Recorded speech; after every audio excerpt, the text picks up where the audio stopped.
Cricket की दुनिया में हम आपको पिछले 2 दिन से घुमा रहे हैं। हालांकि कुछ मैचेस का मज़ा जो है घर बैठे लोग इस समय ले भी रहे होंगे। आज इंडिया इंग्लैंड का मैच भी है, जो टेस्ट मैच है वो भी चल रहा है, और साथ ही साथ बिग बैश भी जो है वो अपनी चरम सीमा पे है, क्योंकि आजकल जो यूथ है वो T20, T10 जल्दी जल्दी रिजल्ट देखना चाहता है। और जो क्रिकेट लवर हैं उनके लिए हम पिछले 3 दिन से लगातार एक से एक बेहतरीन इंसान से हम मिलाते आपको आ रहे हैं।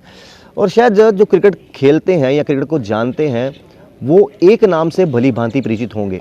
वो नाम है हिटमैन। जी हाँ, हिटमैन बोला जाता है रोहित शर्मा को। रोहित शर्मा जो कि हिंदुस्तान के बेहतरीन बल्लेबाज, और जो टेक्निक उनके पास है, बड़े बड़े दिग्गजों का कहना है कि उनके पास कुछ सेकंड्स जो हैं वो ज़्यादा हैं, जिससे वो बड़े इजीली पुल हुक लंबे लंबे छक्के लगाते हैं। और जब हमेशा आप देखते हो रोहित शर्मा जी की बात की जाए तो वो उनकी इनिंग जो बिल्ड होती है, अगर पहला अर्धशतक उनका अगर 40 गेंदों में आता है तो 50 से 100 वो फिर 30 गेंदों में पहुंचते हैं, और 100 से 200 वो मात्र आप मान लीजिए कि अगला जो 100 रन होते हैं उसमें 30 या 32 बॉलें लेते हैं। तो ये उनका स्टाइल है। क्यों रोहित शर्मा का जिक्र कर रहा हूँ? क्योंकि हमारे पास जम्मू कश्मीर में भी एक रोहित शर्मा है जो कि अपने अंदाज के लिए, अपनी तेज़ गेंदबाजी के लिए पहचाने जाते हैं। फ़र्क सिर्फ इतना है कि इंडिया के रोहित शर्मा जो है लंबे लंबे छक्के उड़ाते हैं, और जो हमारे रोहित शर्मा हैं ये गिल्लियां उड़ाते हैं। बहुत बहुत स्वागत है हमारे चैनल में रोहित जी। और बड़ा अच्छा लगता है जब ख़ास तौर पर नौजवान पीढ़ी या फिर जम्मू कश्मीर की अगर रिसेंट परफॉर्मेंस की बात करें, लगातार बेहतरीन होते आ रही है।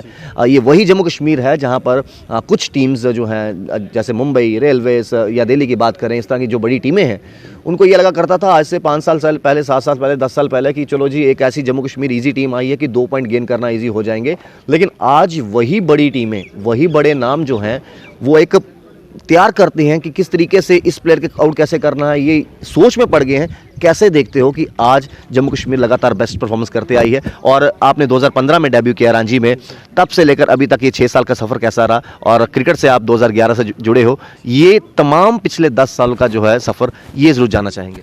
जी, सफ़र हमारा बहुत अच्छा रहा। मैं एज इन 2009 से मैंने स्टार्ट किया था, लेकिन स्टेट को रिप्रेजेंट करने का मौका 2011 से मिला, और तब से मैंने काफ़ी ट्रांजिशन देखा है। लाइक हम जब खेलना स्टार्ट किया था, तो जब मैंने हमारे ग्रुप से स्टार्ट किया था हमने, तो हमारा ग्रुप काफ़ी अच्छा था, जो कि अनबीटन रहा 3 साल तक जूनियर लेवल पे।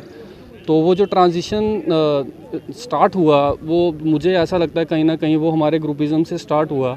और उससे पहले एक ग्रुप था जो अनबीटन रहे BCCI के टूर्नामेंट में, तो वो वहाँ से वैसा ऐसा नहीं था कि तभी भी हम उससे पहले भी क्वालिफाई कर चुके हैं रणजी ट्रॉफ़ी में, और उससे पहले भी हमारे दिग्गज थे जिनसे हमने लड़ना सीखा है, जीतने के लिए खेलना कैसे, अकॉर्डिंगली सब कुछ सीखा वहाँ से ही।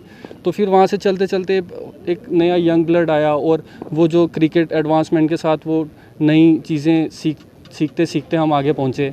तो फिर वो चीज़ें सब देखी, और अब ऑलमोस्ट टीम में अब तो यंगस्टर ज़्यादा खेल रहे हैं और वो उनकी परफॉर्मेंस ज़्यादा निकल के आ रही है। तो ये काफ़ी चीज़ें थी, और बहुत कोचेस के साथ भी इंटरेक्शन होने स्टार्ट हो गए। इन बिटवीन हमारे 10 साल के मैं खेला हूँ तो उनमें 3 से 4 कोचेज़ आ चुके हैं, जिसमें सुनील जोशी जी थे, हमारे बिशन सिंह बेदी सर जी थे, इरफान पठान जी आ चुके हैं।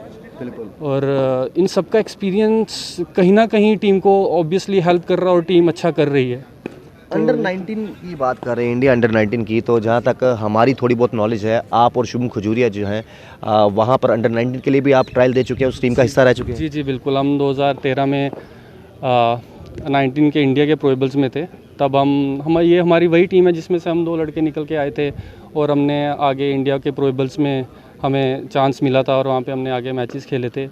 तो अनफॉर्चुनेटली मैं इंडिया को रिप्रेजेंट नहीं कर पाया उस टाइम, बट हाँ शुभम का नाम शुभम पिकू हुआ था उस टाइम, और शुभम ने खेला था। तो ये एक बूस्टअप था हमारे ग्रुप से लेके, तो वो आगे अच्छा रहा। फिर उसके बाद एक चीज़ आपसे ज़रूर जानना चाहेंगे रोहित जी कि आप ये चीज़ मानते हैं कि, मैं बात करूंगा जम्मू कश्मीर रणजी प्लेयरों की, और क्यों कह रहा हूं, क्योंकि एक ऐसे नाम मिथुन मन्हास जो उसके बाद दिल्ली में जाके दिल्ली के कप्तान बनते हैं, और जिसके अंडर आकाश चोपड़ा, वीरेंद्र सहवाग, आशीष नेहरा, ये तमाम लोग जो हैं वहां पर खेलते हैं। एक बहुत बड़ी अचीवमेंट अपने आप में उनके लिए मिथुन मन्हास जी की बात की जाए। ऐनदेव सिंह जी की बात की जाए, बेहतरीन खिलाड़ी, अश्विनी गुप्ता की बात की जाए या फिर मानी गुप्ता की बात की जाए, ये वो खिलाड़ी हैं। आपको लगता है कि कहीं ना कहीं टर्निंग पॉइंट मुंबई की वो जीत रही जहां पर शुभम खजूरिया ने वानखेड़े स्टेडियम में पहले ही मैच में सेंचुरी लगाई पहली इनिंग में और दूसरी इनिंग में जो है 92 रन की पारी खेली, तो आपको लगता है वहां से जीत का जो स्वाद, जो एक बूस्ट, वो लय जो थी, वो एक टर्निंग पॉइंट रहा टीम के पॉइंट ऑफ व्यू से? जी हाँ, उस पॉइंट ऑफ व्यू से आप बोल सकते हैं, लेकिन जीत की आदत ऑब्वियसली पहले से थी, जीत की बुक पहले से थी, लेकिन हाँ वो मिली और उसके बाद उस चीज़ की आदत पड़ना, वो कॉन्टीन्यूसली उसके बाद वैसा एक फेथ आना टीम में कि हम कर सकते हैं। और उससे पहले भी हमने ऐसी टीमें हराई हैं, लेकिन तब होता क्या था कि तब हम एक टीम हराते थे और उसके बाद अगले 1-2 मैच ड्रॉ या ऐसे चले जाते थे, लेकिन उसके बाद जीत कॉन्टीन्यूटी में आने शुरू हो चुकी थी।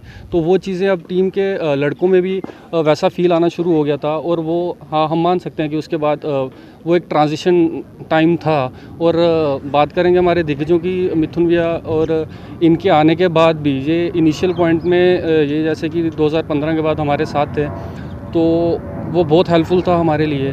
उन्होंने काफ़ी चीज़ें हमारे से डिस्कस करी और उनके आने के बाद भी बहुत सारी चीज़ें जो अच्छी होने लगी थी।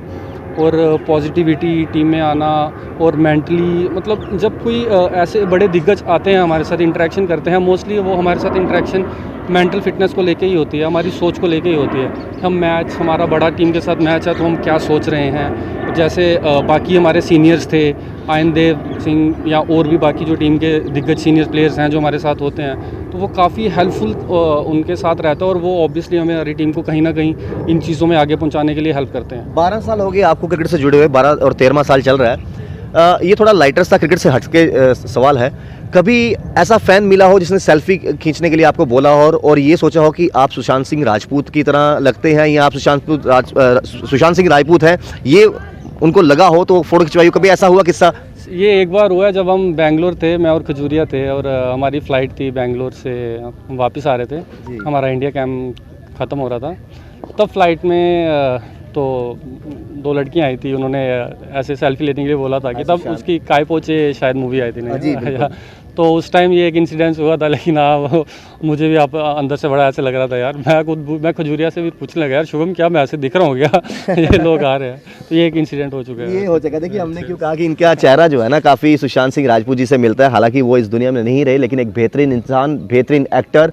और सबसे बड़ी बात मैं आपको बताऊं कि उन्होंने फिल्म जगत में जो है थोड़ी सी उम्र में छोटा सा उनका टाइम रहा और बड़ी बेहतरीन फिल्में उन्होंने दी हैं।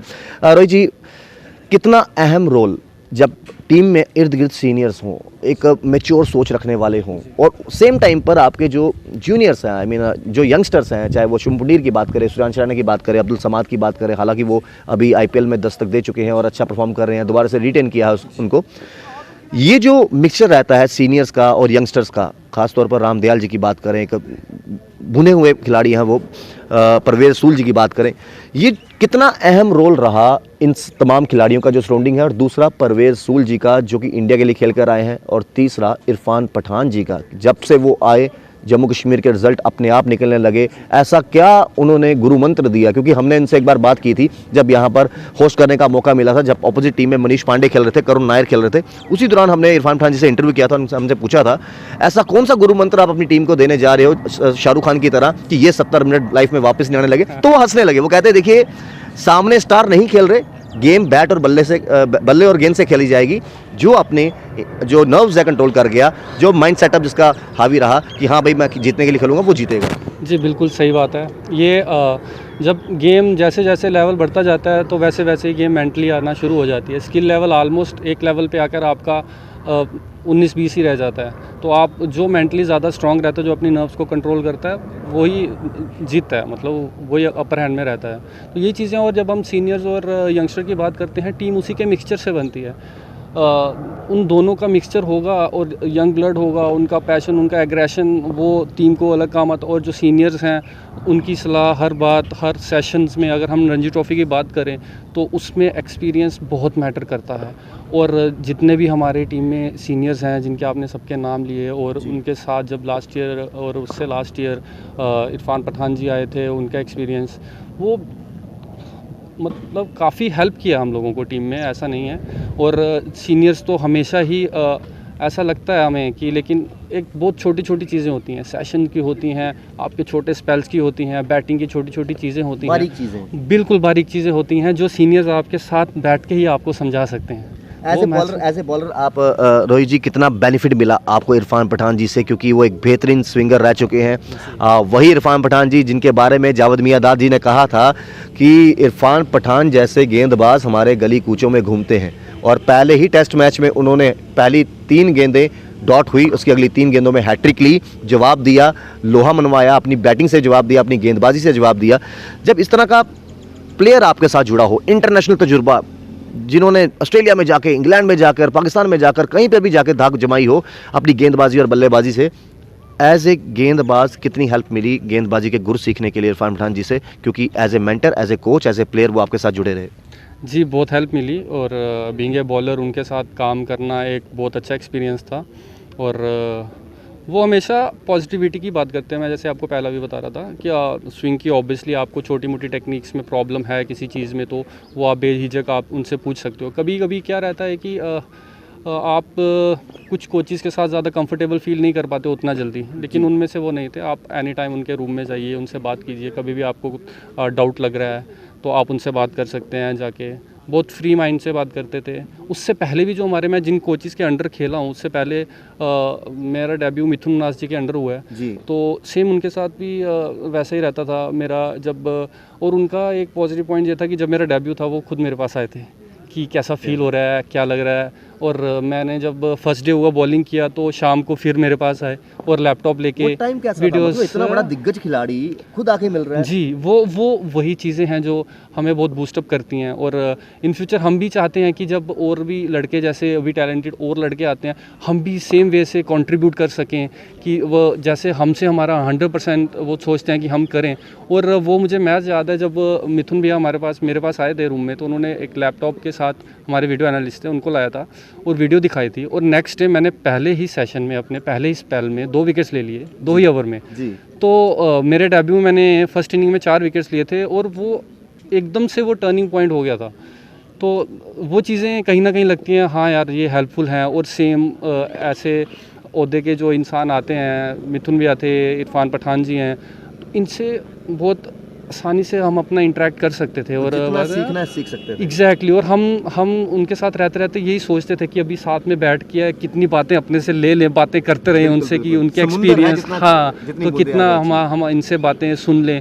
वैसे ही होता था इनसे बातें। अब हम यहाँ बातें करते थे बाकी प्लेयर्स की, वहाँ बातें होती थी उनके साथ, ब्रेन लारा की, गिलक्रिस्ट की, हेडन की, उनके माइंडसेट की बातें होती थी। कहीं ना कहीं हम उनसे भी थोड़ा बहुत पकड़ते थे कि हाँ ये चीज़ें हेल्पफुल करेंगी। एट द एंड ये सिर्फ माइंडसेट की गेम होती थी जो हम उनसे ये चीज़ें सीखते थे। रोहित जी एक आखिरी सवाल आपसे, आपका फेवरेट प्लेयर कौन सा है, खिलाड़ी कौन सा है? और दूसरी बात आपसे जानेंगे कि ड्रेसिंग रूम में सबसे शरारती बच्चा कौन है? मतलब कि यंगस्टर है वहाँ पर, शुभम पुंडीर वहाँ पर है, शुभम खजूरिया वहाँ पर है। जब ये एक ड्रेसिंग रूम का माहौल रहता है, कभी कभार तो इस तरह मजाक होता होगा कि थोड़ी देर के लिए भूल जाते होंगे ये मेरे से 5 साल बड़े हैं, ये 6 साल सीनियर हैं, ये 2 साल छोटे हैं।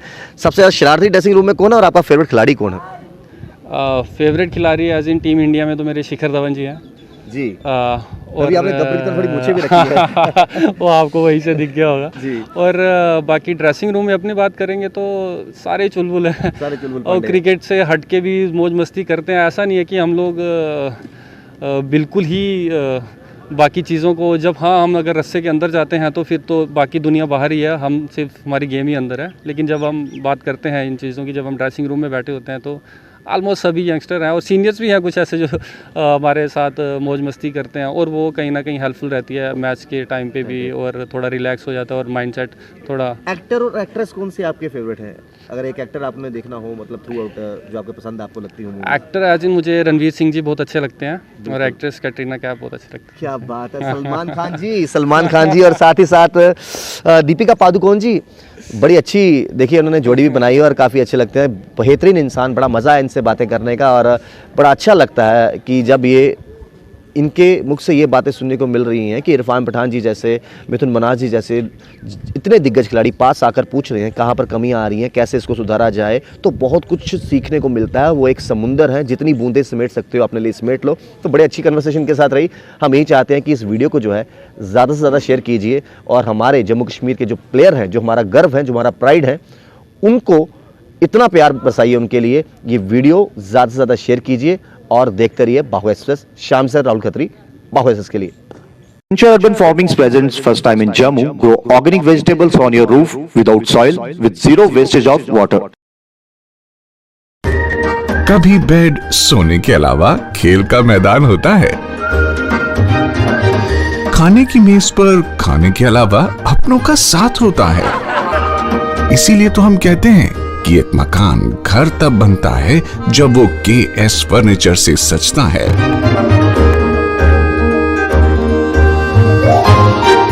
रिश्तों की मिठास का एहसास KS फर्नीचर के साथ।